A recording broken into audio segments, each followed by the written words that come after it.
माने सम्पावती बाजारनि hostel staff नागिरगासिनो गैया मोनाखै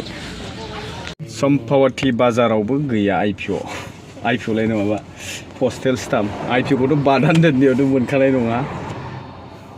खुलुमबाय बयखौबो हेल' एसपि ब्लगनि नायगिरि साफ्रोमखौबो आंनि गोसो गोरबोनिफ्राय बरायनाय थाग्रोबाय दिल्ली महोत्सवआवहाय माखासे जोंहा मानगोनां प्राइम मिनिस्टार बिथाङा गोबांथार बिबुंथिनि गेजेरजों गोबां बाथ्रा बुंलांबाय ना स' नोंथांमोना हयथ' खोनाबाय जानांगौ आरो बेनि फारसे साननानै दं जे बे बोरै जाखो आं दिनै नोंथांमोननो नैबे भिडिअनि गेजेरजों बेनि गेजेरावनो माखासे इम्पर्टेन्ट खोथाखौ सावरायनो होननानै सानदों नोंथांमोनजोंहाय नोंथांमोना मा सानो स' भिडिअखौ जागायनायनि सिगां स' बयबो नोंथांमोना दसे आंजों सम होफादो आरो होफालांगोन होननानै आसा थाबाय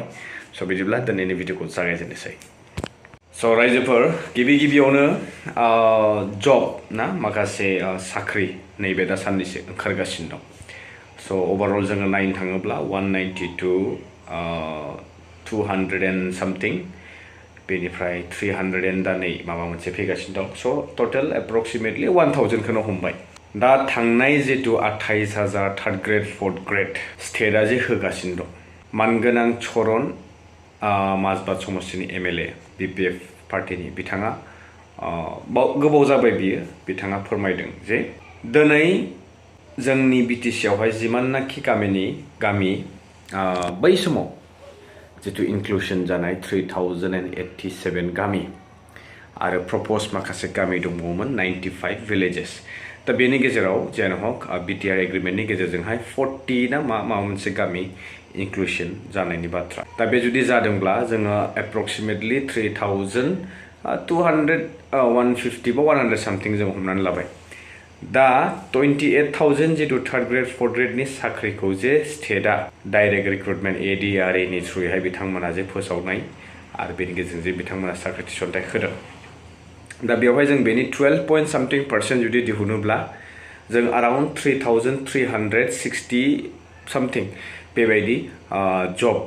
जोंनिफ्राय बिथांमोना स्टेटआवहाय लांनाय स' बेयाव जों नायोबा ओभारअल जोंनि गामिया जैथा दङना बेनिख्रुइबो बांसिनसो भेकेन्सिसफोरा जोंनि बिटिसि आवहाय बा लांदां जानानै दंमोन बेवहाय जोंनि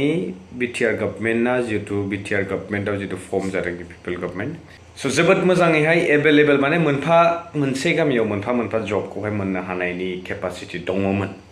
आरो आं सानो जुदि बेखौ बिथांमोना मावफुंनो हानायमोनब्ला नो डाउट गोबांथार अनसायजानायखौ मोनगौमोन आरो बेजों रिलेटेडनो दिनै बड'लेण्ड महोत्सव जितु दिल्लीयावहाय खुंहैदों फाथिदों 16 नभेम्बर ना बड' साहित्य सभा बिथांमोननि आरो एबसुनिबो माखासे बेबायदिनो गोबांथार जोङो नुबाय इउपिपिएलनि साफ्रोमबो दैदेनगिरिखौ जोङो बेवहाय नुनो मोनो दा बेवहाय आसामनि सीएम बिथाङाबो अनलाइन कानेक्टेड जानानैहाय बे प्रग्रामखौ खोनासङो बिथांनि जे बिबुंथि होनाय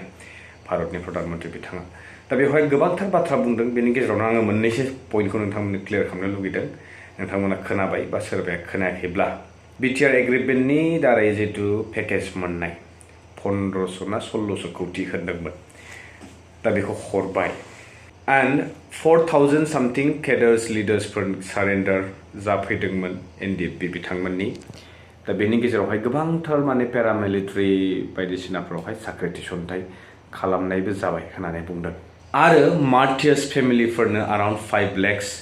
अनसुंथाइबो होनाय जाबाय होननानै बुंदों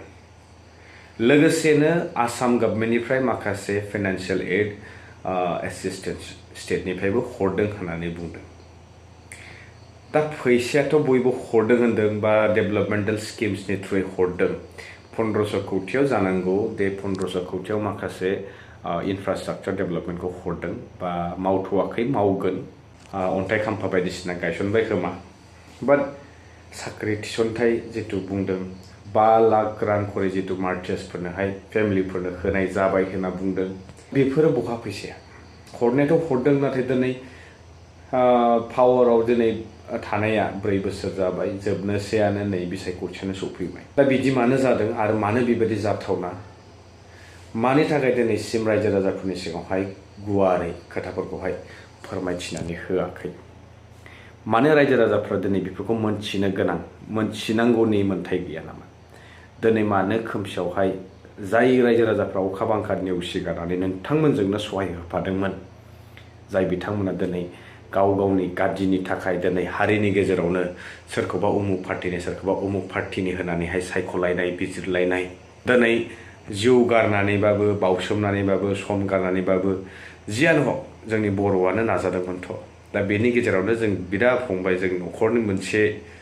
सानोब्ला जोंनि गेजेरावसो तारमाने दिनै जोंनि दैदेनगिरिफ्रानो गुबुनखौ बोजबनो हागौ नाथाय गाव गावनिखौहाय नों आमखा पार्टिनि उमुक पार्टि होननानैहाय बासिलांनानैहाय जोगारनाय दा बेफोरबायदि गोबांथार जाथाय जादों बेफोरबायदि नुदोंबो खोनादोंबो दा नरेन्द्र मदि बिथाङाथ' गोजौनिफ्राय हरनायाव हरबाय दा जोंनि गेजेर लेभेलाव गाहाय लेभेलाव सोर जादों सोर जायाखै बेखौ दा सोंथिया सिखांबाय थागोन जेब्लानाखि बिथांमोना बेनि फारसे स्पष्ट बाथ्राफोरखौ फोरमायथिया 1500 कौटिनि पेकेजाव बिटिआर एग्रिमेन्टनि पेकेजावथ' जों मोनथिबाय सरासनस्रायै जे माखासे इनफ्रास्ट्राक्चार इन्स्टिटिउसन बायदिसिना जे बेफोरखौ बानायनायावहाय बेफोरखौ हमफादों दा बे थारैनो 1500 कौटिया दिनै जोंनि बिटिसिआव जुदि फैमारजोब्बायबा मानोथो जोङो महरखौ नुवाखै दिनै गोबांथार मावनो गोनां खामानि दङ जाखिनि दङमोन 17 बोसोर 15 बोसोरखौ बिथांमोना रायो नाथाय थांखांनायखौ रायनानै दिनै बै समा दिनैनिजों जुदि रुजुना नायोब्ला जाखिनि दंमोन बेबो बायग्रबलांनाय बायदिसो नुयो आरो बेनिफ्राय गाज्रिसिनसो थासारि जानायखौ नुयो दा नोंथांमोना बै थांनाय बोसोरफोरखौ रायखाङालाबासिनो बर्थमान जि सम नोंथांमोना मोनदोंमोन बेखौनो जुदि मोजाङै जुदि सालायनानै दिन्थिनायमोनब्ला नाथाय जोंनिया उनथिंजाय फावसायनायखौसो सानहरो आवगायनायखौ सानहरा दिनै जोंनि लिडारफोरनि खुगानिफ्राय बेबायदि पास्टखौल' रायखांनायखौ नुयो नाथाय फिउचाराव मा मावनो थांगासिनो दं बेखौ बिथांमोना बुङा स' बेनो आरो गोबांथार बाथ्रा बुंनो दं होननानै सानाखै आरो बांद्राय बेले बेजेबो खालामनो सानाखै जिहेतु दिल्लीयावहाय बड'लेण्ड फार्स्ट टाइम महोत्सब खुंदों होननानै बुंदों दा खुंलांबाय दा बेजोंहाय जोंहा बेसेबां मा बेनिफिट जाखो ना जायाखै CM सार जोंनि आसामनि बिथाङाबो खोनासंदोंमोन बिथांखौ एसे नार्भास टाइपबो नुदों खोनासंनायावहाय बिथाङा हयथ' किसुमान बाथ्राखौहाय प्राइम मिनिस्टार बिथां जिहेतु बिथांमोननि पार्टिनि बयनिसाय गिदिरसिन ना हाइ कमान्ड बिथाङा जुदि बेबायदि बाथ्राखौ पाब्लिकलि एड्रेस खालामनानै होदों हयथ' बिथाङा एसे सन्देह जादों जे बेबायदि सोंथिया अपोजिसनफोरा दैखांगोन नामा दिनै 1500 कौटि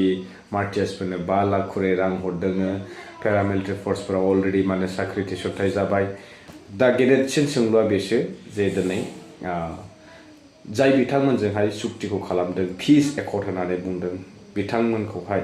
उदां अख्राङाव मला लाबोगोन नैबेनि फारसेबो सोंथि सिखांदों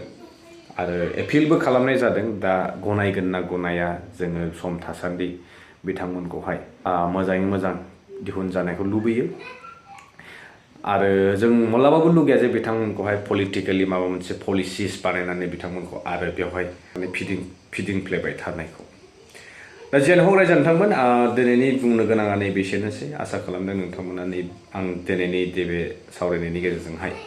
नोंथांमोना माबाफोर जुदि बुंनो गोनां सोंथि खालामनो गोनां दङब्ला प्लिज टेग खालामनानैहाय मेनसन खालामहरनो हागोन कमेन्ट्सनि गेजेरजोंहाय आरो लोगो मोनसिगोन नेक्स्ट भिडिअ टिल देन स्टे टिउन बाय